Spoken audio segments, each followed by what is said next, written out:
By now, a lot of you know my secret since the photos have been leaking online. Yes, I am terribly short in real life. Now, throw your stones if you must in the comment section, but your words will not hurt me because I am a small target. Now, of course, the real secret is obviously that I went on Joe Rogan, did about a 3-hour podcast, and I didn't want to say anything when we were setting it up a couple months ago because the whole time I'm thinking there's been an error.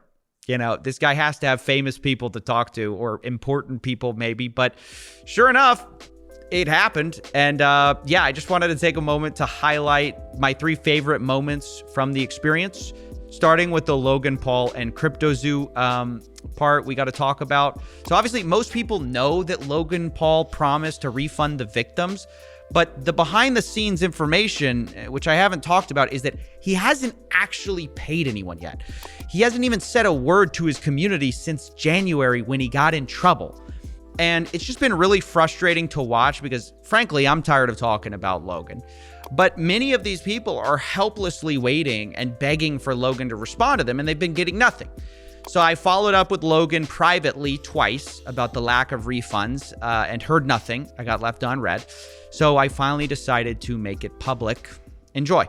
You told everyone it was going to make them money, and then you never delivered anything.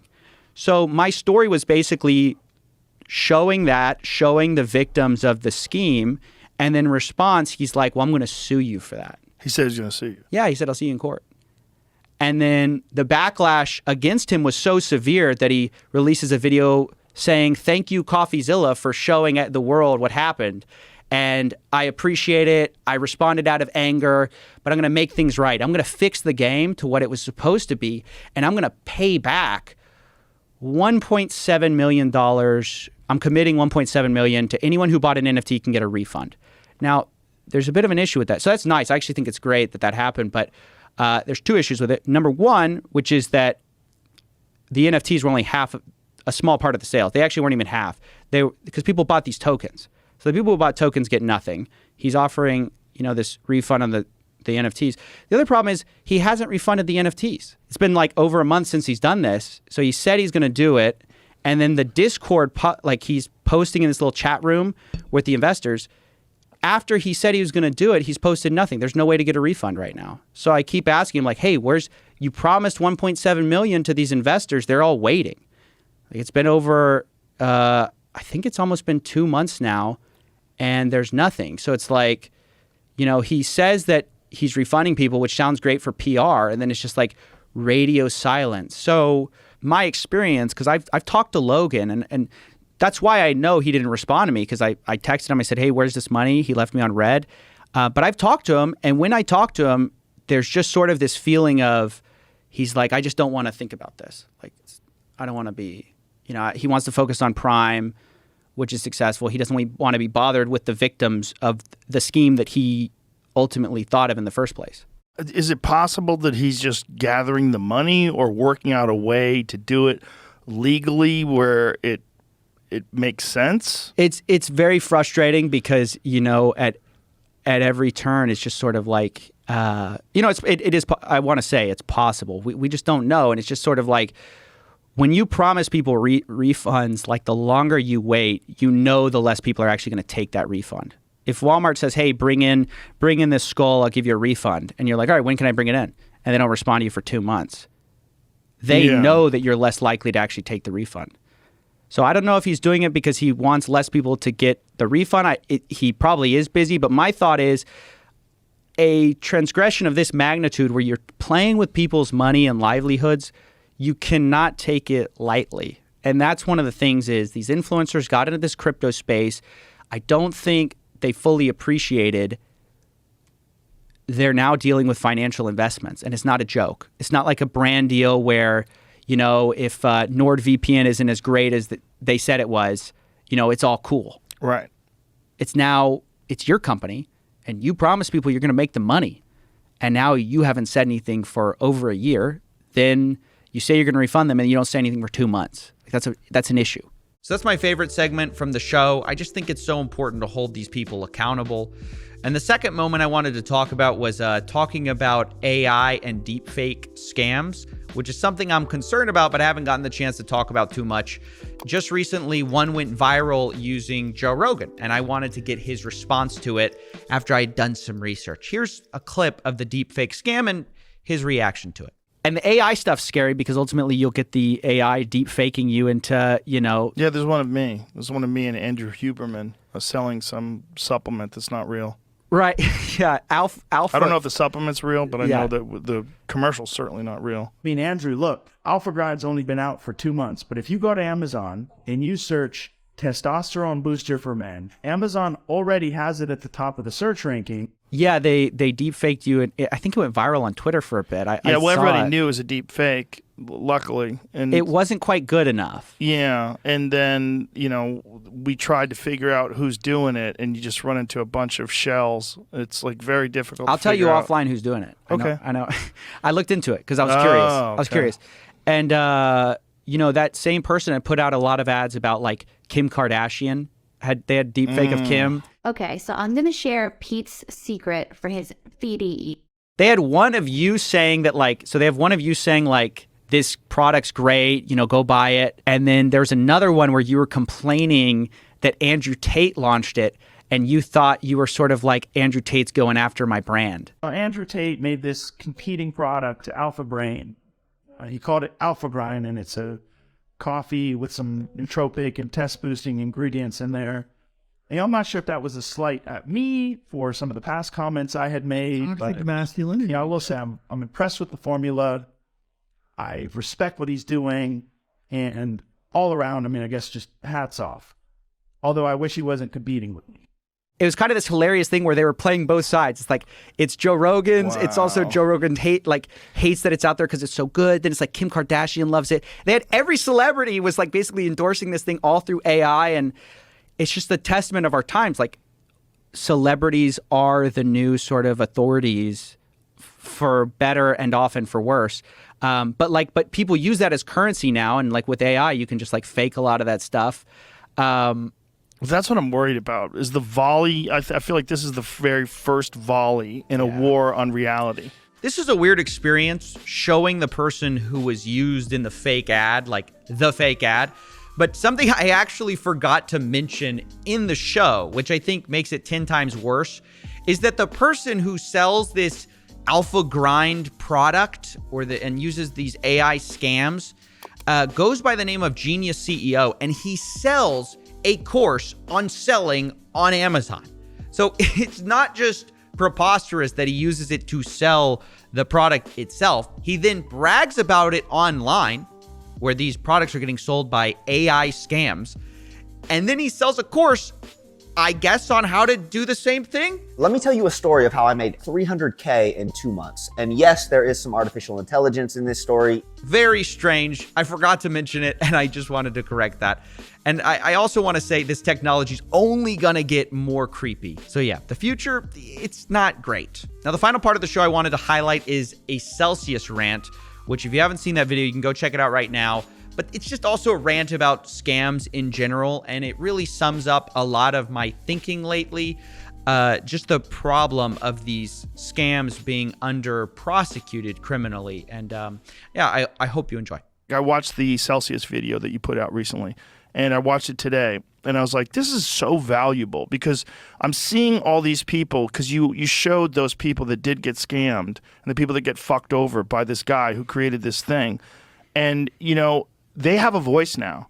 And you can also like let all these other motherfuckers that are trying to do something like that know that Coffeezilla's out there, and he's gonna find you, and he's gonna put you on blast, and people are gonna know, and it's gonna be more difficult for the next person. It's not the wealthy investors that will sue. It's these people that put in $2,000, and it was the only $2,000 they had. That's where it's so valuable, and I know that you feel that way, and it comes through in your video. And I think that's why it's appealing, and that's why it's working. I really discovered early on that nobody cares about the numbers. The numbers are like the headline or whatever, but ultimately you can't make this stuff doesn't matter until you get people involved. Yeah. Until you hear the victims talk. They're the heartbeat of everything. Because until you hear that, like, what's $1 billion? It's impossible to know. Yeah. And it's not, and then you watch the guy and you're like, who would fall for this? You know, like, it's easy to get cynical if you just see the numbers and the guy who defrauded people. Yeah. The second you humanize it and you show a person, and all of a sudden you see someone with all the same problems, and you can just tell, you can see it in their eyes, and they're just wrecked by this guy who truly they believed in. It's like the biggest betrayal. You trusted somebody with everything, and then they stab you in the back. Like this Alex Leszczynski, CEO of Celsius, his whole thing was banks are evil, which is not crazy. I mean, it's like, you know, you can understand why a lot of people resonated with that. They're like, and it wasn't even they're evil. They're heartless. Yeah. Sorry, I was going to correct that. He said like they're greedy. Yeah. Oh. And that's true. Like it's like, and he's not. Yeah.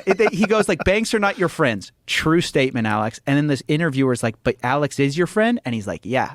He's like, you can take the same ride as me, 8% a year. I'll just give it to you. You know, we're doing the same thing as the banks. We're loaning out your money, but we're going to pass on 80% of the revenue back to you instead of the banks, which they take all your money, right?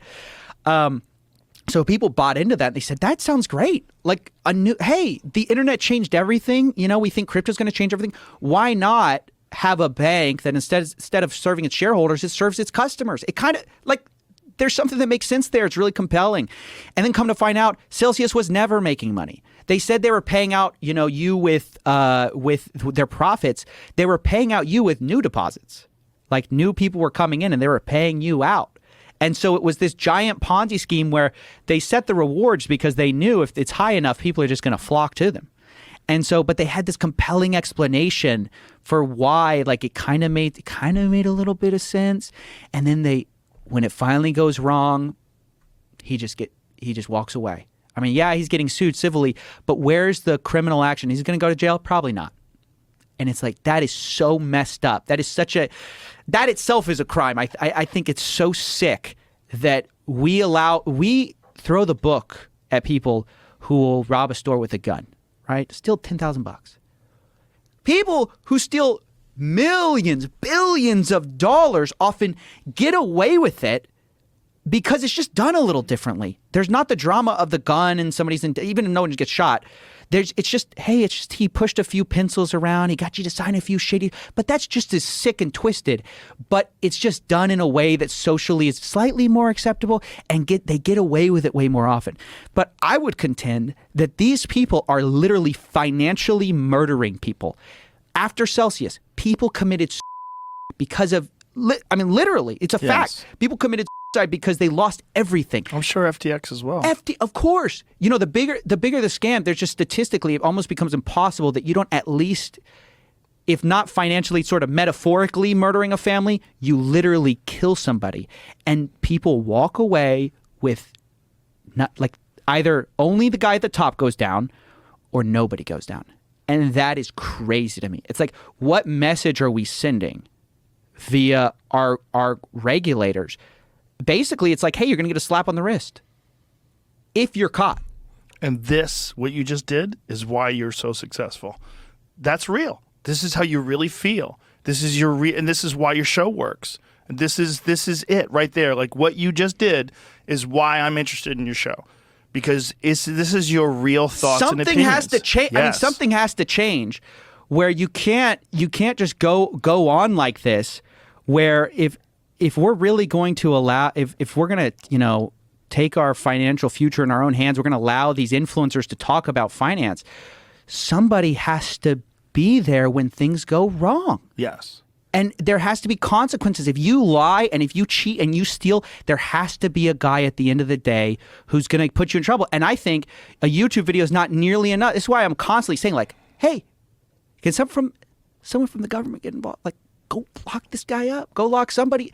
You know, I know it's like a lot of this is new, like the crypto stuff is new, but they're doing old crimes in a new way. Yes. It's always been illegal to steal people's money. Yes. And that is what's happening. And that's why I put these people on my show. So you don't think it's some like rug pull where it's all fake money. No, there was real money in these companies and they just stole it a new way, but they're still stealing money. And the fact that we haven't found a way to put some of these people in jail is mind-blowing to me. And we're sending a bad message that, hey, just keep doing it. Just go start a new one. There are people now, they were trying to start GTX after FTX. Oh, boy. Some new guys are trying to start GTX, like the Oh, new boy. thing. And then it's HTX is next. Jesus Christ. It's just like, you know, you have to, that's half the purpose of the law is to, it's partly, you know, for, you know, you did something wrong, you get punished, but also part of it is you do something wrong, you send a message to you socially signal that we do not tolerate this. And right now the social signal we're sending and accepting is, if you scam, there's a very high likelihood you will get away with it. And if you don't get away with it, you'll get a little slap on the wrist. You'll get a little fine. And that's not working. No, it's not. Well, that's it. In all seriousness, it was a surreal moment, a very cool one. And I just appreciate you all getting me this far. Thank you for watching. And even more than that, thank you for caring about these scams. Ultimately, I think we're shining a light on a really important issue. And I'm just grateful anyone pays attention. So, yeah, thank you, and I'll see you in the next one.